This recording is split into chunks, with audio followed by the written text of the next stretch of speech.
Buenos días, hermanos. Si tienen sus Biblias, por favor, abran en Juan capítulo 15 y antes de comenzar vamos a orar. Señor, gracias te damos por tu preciosa palabra y te doy gracias por mis hermanos, por cada uno. Bendice sus vidas. Danos entendimiento, Señor, de tu palabra en esta mañana y acércanos más a Cristo. Te pedimos, en tu poderoso nombre te pedimos esto, Señor. Amén. En Juan 15, Jesús define lo que es un verdadero discípulo de Él. Escucha lo que dice: yo soy la vid, ustedes los sarmientos, el que permanece en mí y yo en él, ese da mucho fruto, porque separados de mí nada pueden hacer. Jesús está diciendo que un discípulo suyo es uno que permanece en Cristo, es uno que está conectado a Cristo. Esa persona, estando en Cristo, produce fruto, dice Jesús. Igual como la vid produce uvas estando en la vid. El verdadero discípulo de Jesús va a producir fruto. Esta es evidencia de que somos discípulos de Cristo. Fruto en la vida cristiana tiene muchas expresiones, pero en sí es el carácter de Cristo en nosotros. Entonces puede ser, digamos, una persona que llegue a los pies de Cristo a través de nuestra vida, de nuestro testimonio, de nuestro evangelismo. ¿Cómo puede ser las prioridades, las convicciones, actitudes, respuestas, actividades en nuestras vidas que reflejan la presencia de Jesús en nosotros, transformándonos? Es decir, fruto es ser como Cristo. Ser como Cristo y tener las convicciones de Cristo es el resultado de pensar como Cristo. Entonces, te pregunto en esta mañana, ¿en qué piensas? ¿Qué llena tus pensamientos? ¿Piensas mucho en Jesús? David habla de la importancia de los pensamientos, de nuestros pensamientos, en el Salmo 1, los versos 1 al 3. Dice: bienaventurada es la persona que no anda en el consejo de los impíos, ni se detiene en los caminos de los pecadores, ni se sienta en la silla de los escarnecedores, sino en la ley del Señor está su deleite. ¿Escuchaste esto? Es su deleite. Lo que ama es la palabra de Dios. ¿Y qué hace con la palabra? Dice: en su ley medita de día y de noche. Es decir, piensa, medita en la Biblia. ¿Y cuál es el resultado de hacer esto?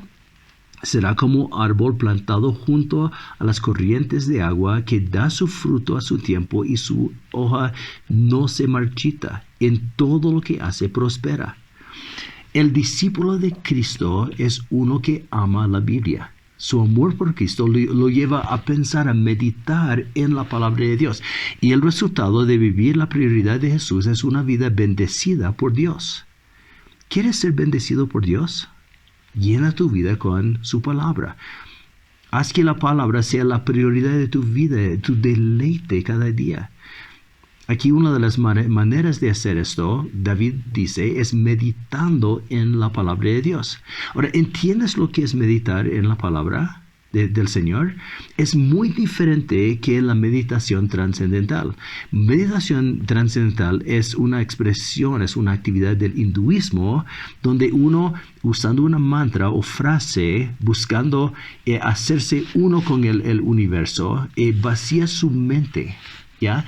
En contraste, la meditación bíblica es completamente diferente. Es llenar nuestra mente, es llenar la mente con la palabra de Dios para pensar más en el Señor, para entender más del Señor, para acercarnos más a Dios, viviendo una vida en dependencia de Él. La meditación bíblica contempla el mensaje de la Biblia.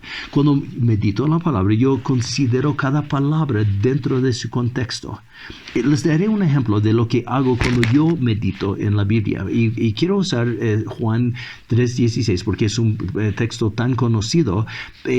Van a ver que voy a dar énfasis en cada palabra en su contexto para apreciar y entender y comprender lo que dice. Entonces haremos así. La primera palabra es ¿por qué?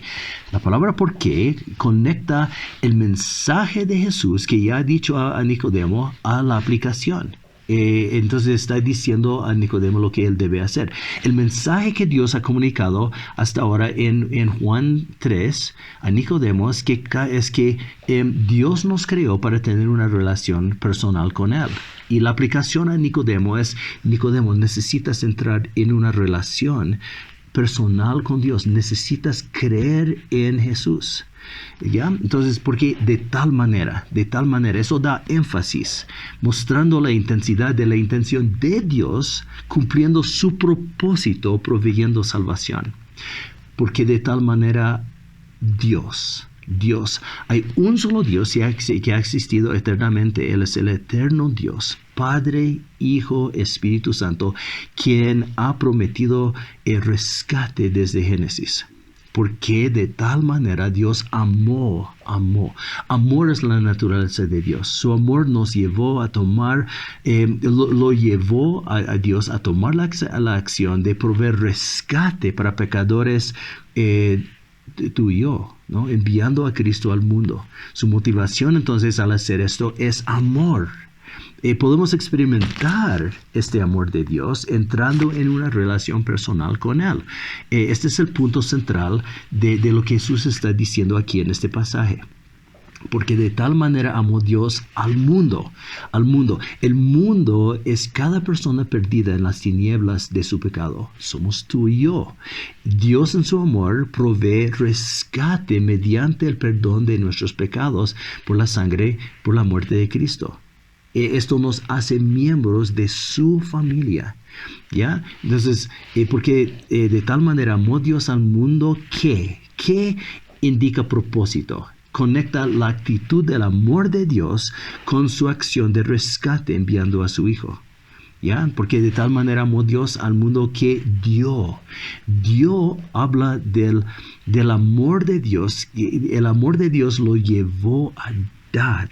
Su amor es tan grande que dio lo mejor que Él tenía para salvar el mundo. Dio a su propio Hijo. Él envió a la cruz. Lo dio para morir. Jesús vino al mundo como bebé para cumplir esta tarea de morir. Jesús es el Cordero de Dios que quita el pecado del mundo. ¿Ya? Entonces, que dio a su Hijo unigénito.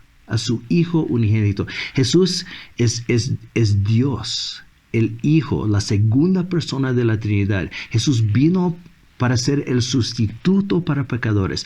Romanos 8 dice que Dios no escatimó a su propio Hijo, sino que lo entregó para rescatarnos. ¿Ya? Entonces, que dio a su Hijo unigénito. ¿Para qué? Para que esto habla del efecto de la acción de Dios en la muerte de Jesús. Por la muerte de Jesús, Dios provee algo. Él provee salvación al mundo perdido. La perfecta vida de Jesús garantiza la eficacia de esta salvación.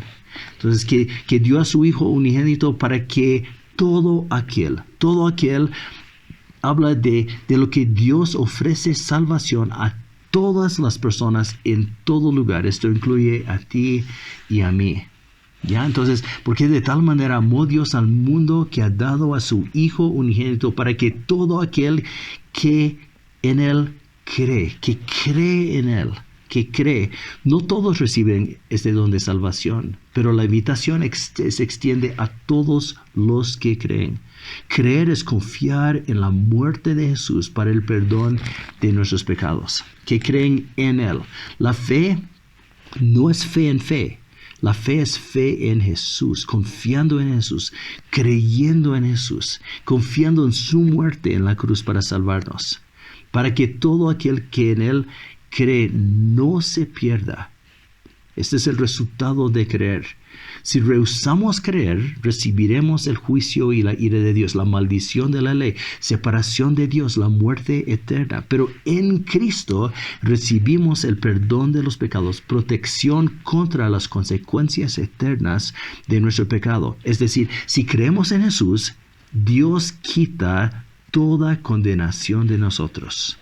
¿Ya? Entonces, entonces de tal manera amó Dios al mundo que ha dado a su Hijo unigénito para que todo aquel que en Él cree no se pierda, sino que tenga vida eterna, mas tenga vida eterna. Todos los que confiamos en Jesús recibimos vida abundante, que es una relación personal con Dios, con Jesús, que comienza en el momento de confiar en Cristo y se extiende por toda la eternidad.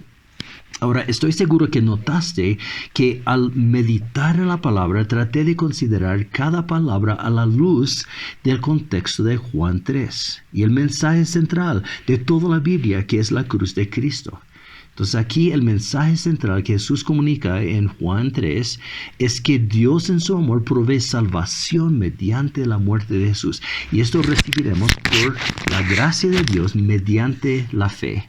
No es algo que nosotros merecemos, no es algo que nosotros podremos ganar, es algo que Él nos da en su gracia. Entonces les he dado un ejemplo de cómo se puede meditar en la palabra de Dios. Y yo siempre termino orando, digamos, hoy voy a decirle, Señor, gracias por tu misericordia hacia mí, amándome y salvándome. Gracias, Señor. Bueno, hermano en Cristo, animo que medites hoy en la palabra de Dios, que lo hagas todos los días, pero quiero recomendar que tomes unos 5 minutos ahora para hacer exactamente lo que hemos hecho en estos minutos.